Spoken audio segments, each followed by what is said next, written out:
మొదలెట్టేశారండి. ఎలాగంటే నిజంగా జర్నలిజం అనేది ఇంతలా దిగజారిపోతుందని నేను కల్లో కూడా అనుకోలేదండి. ఎలాగంటే జగన్మోహన్ రెడ్డి గారికి తీర్పు ఇచ్చినటువంటి ఏదైతే పిటిషన్ కొట్టేశారో నాంపల్లి సిబిఐ కోర్టులో ఆ జడ్జి గారిని కూడా వదిలిపెట్టుకుంటూ ట్రోల్ చేస్తున్నారండి. నిజంగా ఎంత దౌర్భాగ్యం వంటిది. మొదలెట్టేశారు నిజం. ఎందుకనంటే జర్నలిజం విలువలు ఏంటి, వంకాయ, మట్టిగడ్డ ఇవన్నీ ఏమి లేవండి. కడకి అంటే కోట్లు సూట్లు వేసుకున్నంత మాత్రాన వాళ్ళకేదో కొన్ని ఏడుస్తాయని అనుకోవడం పొరపాటే. ఏమి కూటికి లేకపోయినా నాలాంటోడు నిజంగా చాలా గ్రేట్ అని చెప్తాను నేను. ఎందుకంటే కొద్ది గొప్ప నీతికి, నిజాయితీకి, నిబద్ధతకి కట్టుబడి ఉంటామేమో. అసలు ఏమి లేవు, మొత్తం ఒలిచేశారు. ఏదో చిలువులు వలువుల్లాగా మొత్తం విలువలన్నీ ఒలిచేశారేమో. కాబట్టి ఇలా మాట్లాడతారేమో అని అనిపించింది నాకు. ఎందుకని ఈ మాటలు మాట్లాడతానంటే, ఏదైతే ఒకసారి ఫస్ట్ మీ అభిప్రాయం చెప్పండి కామెంట్ రూపంలో. వీడియో చూసిన తర్వాత ఫస్ట్ లైక్ చేయండి చెప్తాను. ఎందుకంటే ఎలాంటి ఇన్ఫర్మేషన్ ఖచ్చితంగా ప్రతి ఒక్కరికి తెలియాలి.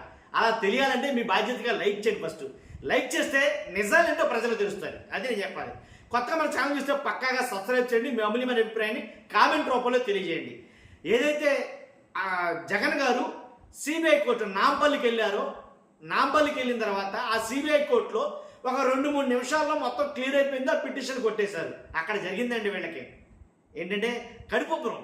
అక్కడ జరిగింది. ఇంకా అదిగో అలా కొట్టేయడం ఏంటి, అసలు వెళ్ళిన మనిషిని ఆపేయాలి కదా, ఉంచేయాలి కదా, లోపల వేసేయాలి కదా. ఎందుకు వచ్చింది? చంద్రబాబు నాయుడు గారు వెళ్ళలేదు. అలాగా వాస్తవం మాట్లాడాలంటే మనం చంద్రబాబు నాయుడు గారు వెళ్ళలేదా? అదిగో జగన్ గారు నిలబడ్డాడని ఒక రకంగా అంటే ఎవడో కుర్రోడు మొత్తానికి ఎవరో వీడియో తీశాడు. అక్కడ జరుగుతున్నట్టు వీడియో తీసింది అది మెయిన్ స్ట్రీమ్ ఛానల్లో కొన్నిట్లో సర్క్యులేట్ అవుతుందని అంటున్నారు. తర్వాత కొన్ని వేదికల మీద తిరుగుతుంది అని అంటున్నారు. అది ఎంతవరకు కరెక్ట్? అది ఆ వీడియోని ట్రోల్ చేసి అదిగో జగన్ గారు నిలబడ్డాడో, జగన్ నించోబెట్టేశారు అక్కడ, కనీసం కుర్చీ కూడా లేదు అని ఒక రకంగా ప్రాపగండా సృష్టిస్తే, కొంతమంది ఏమో అదిగో కూర్చున్నాడు, ఇదిగో పులంటే అదిగో పులైన రకాలండి నిజంగా. కాబట్టి తప్పేంటి?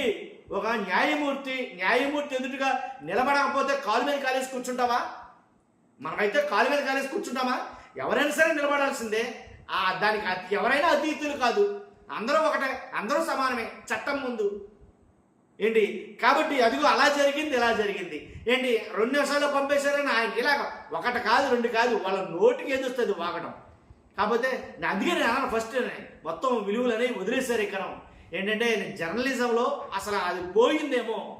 ఏది దొరుకుతుందా అంటే జగన్మోహన్ రెడ్డి గారిని ఏమీ అనలేక, జగన్ గారిని ఏమీ అనలేక ఇలాగ జడ్జుల మీద, న్యాయమూర్తుల మీద, ఇలాంటి వాళ్ళ మీద ట్రోలింగ్ చేయడం ఎంతవరకు కరెక్ట్?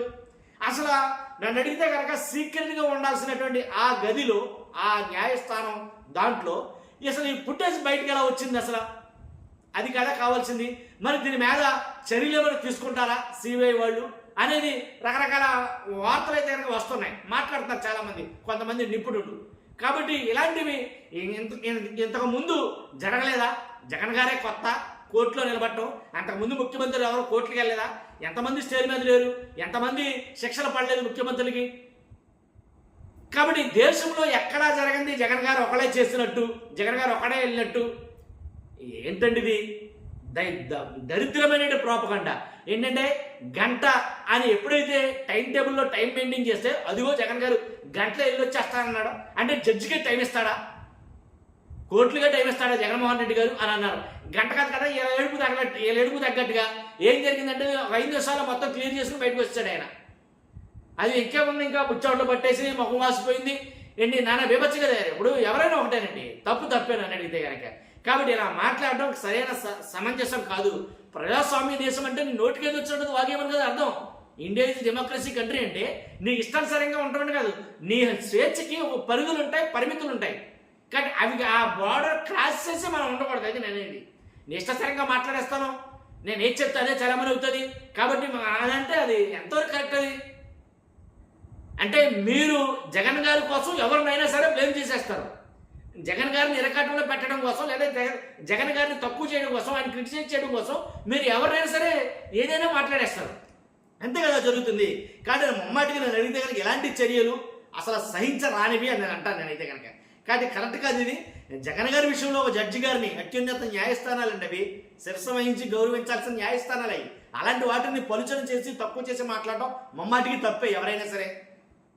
కాబట్టి దయచేసి ఇలాంటివి ఇక ముందుటు ఎంకరేజ్ చేయకుండా ఇలాంటి వాటిని వెంటనే అరికట్టాలని నా అభిప్రాయం. మీ అభిప్రాయం ఏంటో ఖచ్చితంగా కామెంట్ రూపంలో తెలియజేయండి. ఈ వీడియో మీద ఫస్ట్ అయితే లైక్ చేయండి, వాస్తవాలు ప్రజలు తెలియజేయండి. కొత్తగా మన ఛానల్ చూస్తే పక్కాగా సబ్స్క్రైబ్ చేయండి. Thank you very much.